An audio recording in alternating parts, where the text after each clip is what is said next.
Bonjour à tous, vous avez vu et revu plein de vidéos qui parlent de ChatGPT et de comment ChatGPT va voler votre job ou alors des vidéos qui disent le contraire et qui montrent tous les inconvénients de ChatGPT. Eh bien, dans cette vidéo, on ne va pas parler de ça, mais du tout. Aujourd'hui, on va plutôt s'attaquer au volet programmation de la chose et voir comment intégrer GPT-3 dans nos propres programmes. Pour cela, on va tout d'abord avoir une brève introduction à GPT-3, puis on va voir comment générer une clé API pour OpenAI, ensuite on installera le client Python pour OpenAI et on va voir comment s'authentifier avec la clé API qu'on a générée. Et pour finir, on va essayer, et je mets bien l'accent sur essayer car je n'ai encore jamais touché à cette API OpenAI, donc je ne suis pas sûr si je vais y arriver. Donc on va essayer de coder 3 exemples d'usage. Le premier, ce serait une simple fonction qui résumerait du texte. Le deuxième exemple, ce serait une fonction qui fait le contraire, donc qui va développer du texte. Pour finir, on va essayer de créer notre propre chatbot basé sur GPT-3. Pour tous ceux qui ne connaissent pas encore ma chaîne, vous êtes sur la chaîne Simple Tech, la chaîne où vous trouverez plein de tutos et des discussions intéressantes autour du monde du développement.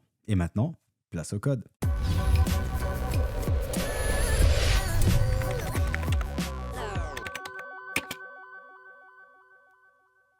Commençons par une introduction à GPT-3. Vous connaissez sûrement déjà tous ChatGPT, donc ce chatbot développé par OpenAI et qui sait répondre à vos questions avec un langage d'un naturel étonnant. Je ne vais donc pas m'attarder trop là-dessus. Eh bien, GPT-3 est le modèle de langage naturel qui se cache derrière ce chatbot. Et OpenAI met à disposition des API afin de pouvoir utiliser le modèle GPT-3 dans nos propres applications. Ces API sont payantes et vous verrez les prix s'afficher à l'écran, mais avec votre compte gratuit, vous recevez 18 $ de crédit pour pouvoir vous amuser un peu avec celle-ci. La première chose à faire avant de pouvoir utiliser les API est de générer une clé API. Pour cela, il faut se rendre sur le site platform.openai.com et là, en haut à droite, vous avez votre profil, vous cliquez dessus et vous verrez un bouton View API Keys. Une fois dans ce menu, vous avez un gros bouton Create New Secret Key, vous cliquez dessus et votre clé apparaîtra à l'écran. Maintenant, il vous suffit de la stocker dans un lieu sûr. Pour ma part, je l'ai stocké dans une variable d'environnement. Et maintenant, nous pouvons commencer à coder. Pour cela, et comme vous pouvez le voir dans la documentation d'OpenAI, il suffit de faire un pip install OpenAI. Donc, ouvrons notre terminal et faisons un pip install OpenAI. Maintenant, il suffit d'importer OpenAI et de lui dire quelle est la clé API que nous souhaitons utiliser. Donc, nous aussi, nous avons stocké notre variable dans une variable d'environnement. Donc, je vais copier simplement ce code. D'ailleurs, pour information, ma variable d'environnement s'appelle aussi OpenAI API Key. Donc, je peux simplement copier-coller ce texte. Ensuite, on peut utiliser l'exemple qu'OpenAI nous fournit. Donc, dans cet exemple, on fait appel à openai.completion.create. La fonction completion permet de demander à l'API de compléter un certain texte qu'on lui donne en input. Compléter est un bien grand mot car en fait, il ne va pas forcément créer un texte plus grand, mais il va peut-être aussi simplement paraphraser ce qu'on lui donne en entrée. Là, on utilise le modèle Text DaVinci 003 qui est le modèle GPT-3 le plus puissant d'OpenAI. Et ensuite, on lui donne le texte qu'il doit utiliser pour créer son propre output. Donc là, on fait un Say this is a test. Ensuite, on renseigne une température. Donc la température va indiquer à quel point le résultat va être proche des données qui ont été utilisées pour entraîner GPT-3. Si la température est 0, on va avoir un résultat très prévisible, alors que si la température devient de plus en plus grande, donc des valeurs de 0 jusqu'à 1, on va se retrouver avec des résultats plus créatifs et moins linéaires. Ensuite, on a notre dernier paramètre max tokens qui dit qu'on veut recevoir 7 mots maximum en output. Changeons un peu cette phrase, je vais y mettre plutôt quelque chose de français. Aujourd'hui, j'ai passé une belle journée et on va changer max token, on va dire, allez, 70. On enregistre et voyons ce qui va se passer quand on lance ce code. Et là, vous voyez la réponse de ChatGPT. J'ai commencé par me lever et aller courir, j'ai ensuite pris un petit déjeuner sain, etc., etc. Donc là, on a quelques caractères spéciaux qui sont échappés, mais vous voyez où je veux en venir. Donc, ça c'était pour le premier exemple, mais maintenant, essayons de passer à nos exercices. Ok, donc pour notre premier exercice, nous voulions pouvoir résumer du texte. Je propose donc qu'on commence par créer une nouvelle fonction, def, qu'on va appeler résumer, qui prendra un texte en paramètres, et à l'intérieur, on va simplement faire un return.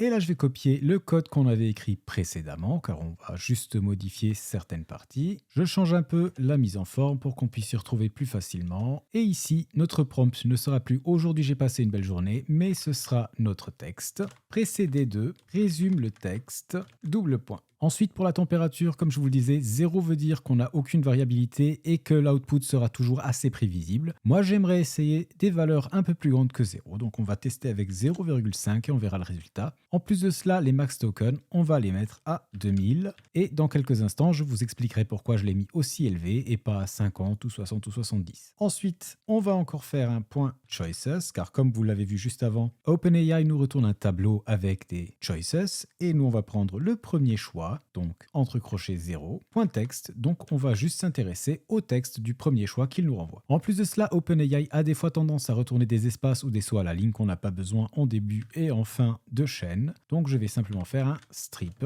et ça m'a l'air déjà pas mal du tout. Pour tester cela, je vais créer une variable input text qui va être égal à un texte que je vais recopier de Wikipédia sur la page de Star Trek.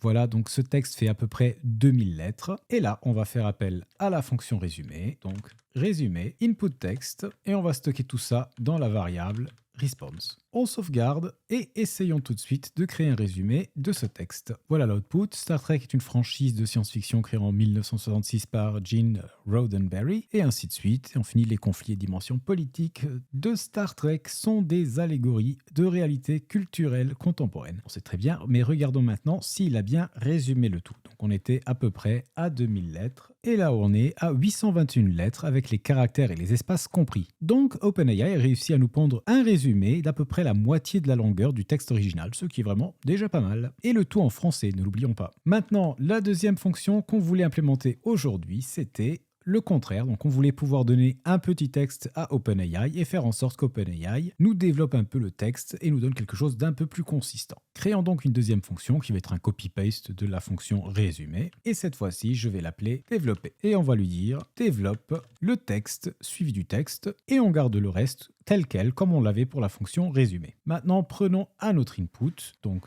attendez, je vais garder celui-là en commentaire parce qu'on en aura besoin dans quelques instants. Et je vais créer un nouveau input text. Et je vais écrire, je sais pas moi, le jeune informaticien mcodé. Et voyons ce qu'il va nous faire si on appelle la fonction développer sur cet input. Et là, vous voyez qu'on avait 5 mots à la base et il nous a quand même écrit un petit truc. Le jeune informaticien aime écrire des programmes informatiques, il aime résoudre des problèmes complexes, ainsi de suite. Il aime aussi partager ses connaissances, etc. etc. Donc c'est pas mal, il a bien développé notre petite phrase. Maintenant, passons au problème duquel je voulais parler. En fait, quand je lisais la documentation, je pensais que ce max token permettait d'indiquer à OpenAI qu'on voulait un output d'une certaine longueur, et que donc les réponses seraient formées de phrases plus petites que max token. Mais en fait, ce n'est pas le cas. Donc vous allez voir, si je dis à DaVinci ici que max token est égal à 50, donc ça devrait être à peu près 50 mots, voyons ce qui va se passer quand je relance le tout. Eh bien, vous voyez, le jeune informaticien aime passer du temps à écrire des lignes de code informatique, il prend plaisir à créer des programmes et à résoudre des probes. Car en fait, ce que OpenAI vient de faire,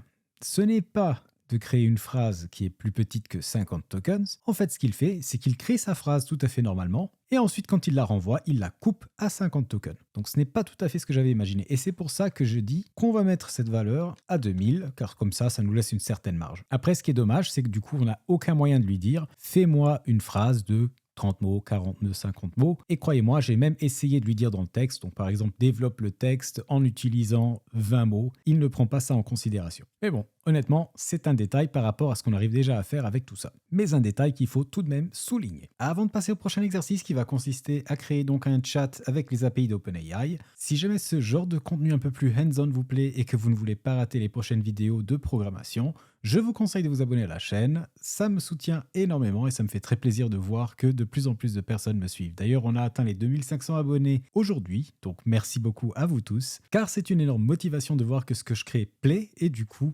merci du fond du cœur. Passons donc maintenant au chat. J'ai un peu triché car j'ai déjà écrit le code, mais je pense que ce sera plus rapide de vous expliquer le code comme ça plutôt que de le taper en live, surtout qu'on est déjà à peu près à 8 minutes de vidéo je dirais, donc je ne veux pas trop vous faire perdre de temps avec ça. Donc tout d'abord, nous avons cette variable message qui contient une liste de tout ce qui a été dit entre le chat et l'utilisateur, car effectivement, OpenAI a besoin d'avoir cet historique afin de pouvoir avoir une conversation qui se suit. Donc une conversation où l'intelligence artificielle va pouvoir répondre selon le contexte et selon ce qui a déjà été dit précédemment. Si on n'a pas cet historique de messages, eh bien le chatbot ne saura pas ce qui a été dit avant et du coup ne pourra pas réagir proprement si jamais on lui pose une question follow-up à ce qui a déjà été prononcé. Ici, donc, le premier message qu'on va insérer, c'est un message pour le rôle système, donc pour l'IA, et on va lui dire que le contenu est «Tu es un assistant très sympa». Donc ici, on lui donne un peu le contexte. Quel est le rôle que cette IA va jouer dans ce chat? On aurait pu aussi dire autre chose, ça on va le voir juste après. Puis, j'imprime simplement «Bonjour, n'hésitez pas à me poser des questions» ou appuyer sur CTRL-C pour quitter, et puis j'entre dans une boucle while qui est infinie jusqu'à ce qu'on fasse un CTRL-C. La première chose que je fais, c'est que je demande à l'utilisateur d'entrer ce qu'il veut dire au chatbot. Donc là, j'ai simplement utilisé le symbole plus grand que afin d'indiquer à l'utilisateur qu'il peut taper quelque chose. On ajoute ce message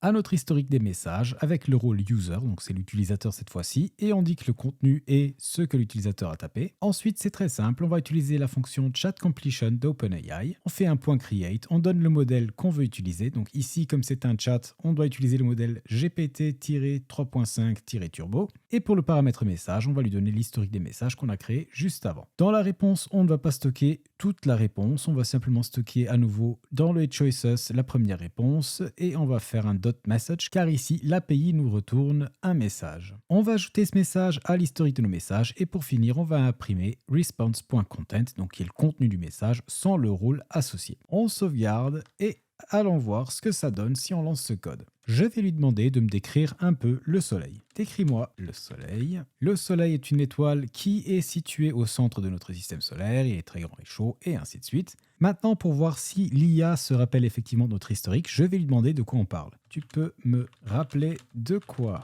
on parle? Bien sûr, nous parlions du soleil, cette étoile située au centre de notre système solaire. Donc là, vous voyez que l'IA se rappelle bien de ce qu'on lui a dit. Bon, elle se rappelle. On lui a envoyé, bien entendu, ces messages dans notre tableau, mais en tout cas, ça marche comme on l'espérait. Maintenant, je veux vous montrer ce qui se passe si on change ici cette phrase. Donc, tu es un assistant très sympa. Changeons ce très sympa en scientifique, précis et formel. On sauvegarde et on regarde ce que ça va donner. Décris-moi le soleil. Le soleil est une étoile de type naine jaune située au centre de notre système solaire. Il est constitué principalement d'hydrogène et d'hélium, deux éléments qui représentent plus de 99% de sa masse. Il a une température de surface et ainsi de suite. On vérifie qu'il se rappelle bien de notre historique. De quoi parles-tu? Je parlais du Soleil, qui est une étoile située au centre de notre système solaire et qui est responsable de la lumière et de la chaleur que nous recevons sur Terre. Et voilà, donc aujourd'hui on a regardé un peu comment utiliser l'API d'OpenAI pour interagir avec GPT-3. J'espère que cette vidéo vous a plu. Si c'est le cas, n'oubliez pas de me le dire dans les commentaires et de me lâcher un gros like. Tant qu'on y est, j'ai changé de micro, donc si jamais vous avez remarqué une différence, si vous trouvez que le son est meilleur ou moins bien, faites-le moi savoir, comme ça j'adapterai un peu mes réglages.